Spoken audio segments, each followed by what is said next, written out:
প্রদানের মাধ্যমে একটা সুখী সমৃদ্ধ শান্তিকামী মুক্তিকামী একটা দেশ চেয়েছিলাম, কিন্তু আমরা দেখতে পেলাম তা নেই।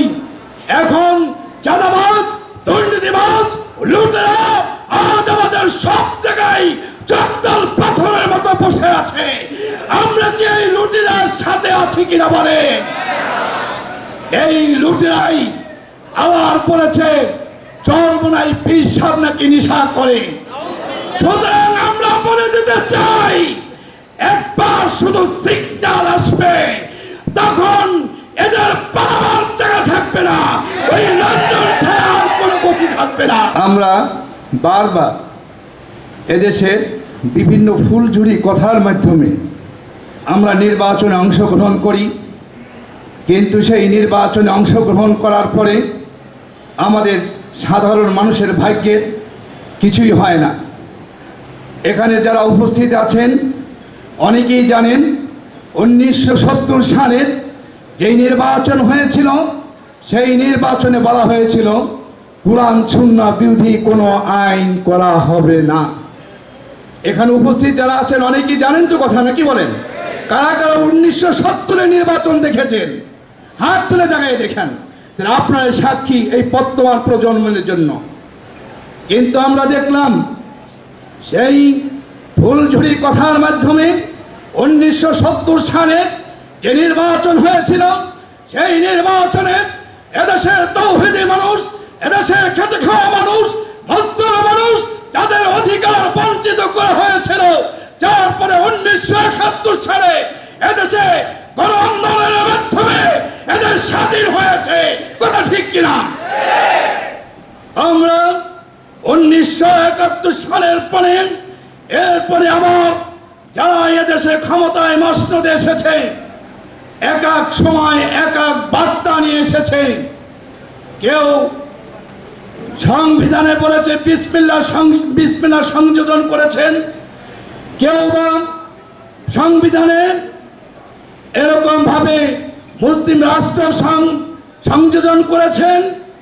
কিন্তু এর দ্বারা এদেশের মানুষ, এদেশের তৌহিদি জনতা, আপামার জনগণের কোনো উপকার আসে নাই, বরঞ্চ নেক্সট সুরাতে এক একটা বুলিয়া উড়িয়ে আমাদের সাধারণ মানুষের ভোট ব্যাংক থেকে ভোট তারা এইভাবে নিয়ে গিয়েছে। কিন্তু এরপরে আসলেন দরবেশ সাহেব আসলেন, তিনি তসবিহ হাতে করে নিয়ে তিনি বললেন মদিনার সনদ অনুযায়ী এদেশের শাসন ব্যবস্থা হবে। কিন্তু আমরা দেখলাম সেই দরবেশ আমাদেরকে দিনের ভোট রাতে তারাই সম্পূর্ণ করেছে। কোন ভোট কেন্দ্রে কাউকে যেতে হয় নাই। ভোট কেন্দ্রে যদি দেখা যায় 2-4টা কুকুর বসে আছে, এরকম চিত্র আমরা দেখেছি। সুতরাং আমরা এইরকম ভাবে আর কোন এই ধোঁকাবাজদের প্রলোভনে পড়ে আমাদের মূল্যবান সম্পদ ভোটকে আমরা বিক্রি করতে চাই না। কে তৈরি আছি। আমরা আবার নতুন করে দেখলাম কিছুদিন আগে যেই দল বলেছিল কোরআন শরীফে নাকি রাজনীতি নাই,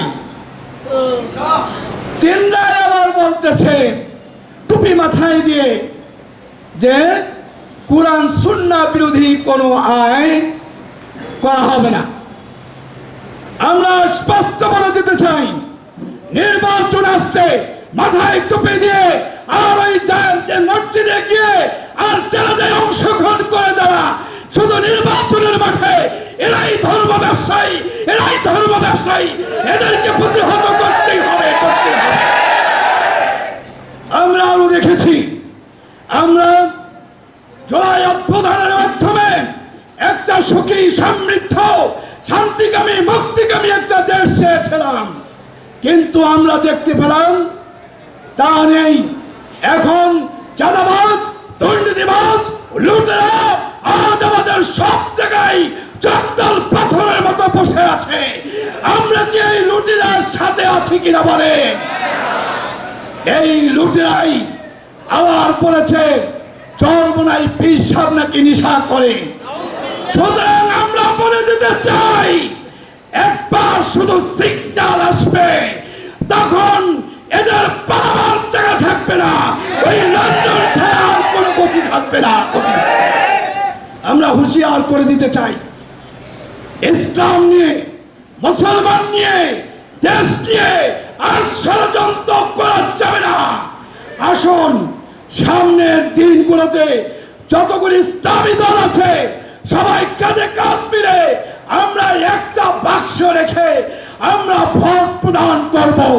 আমাদের নেতা যাই বলবেন সেই হুকুম ইসলামী আন্দোলনের কর্মীরা মানতে রাজি কিনা হাত তুলে দেখাই, হাত তুলে দেখাই।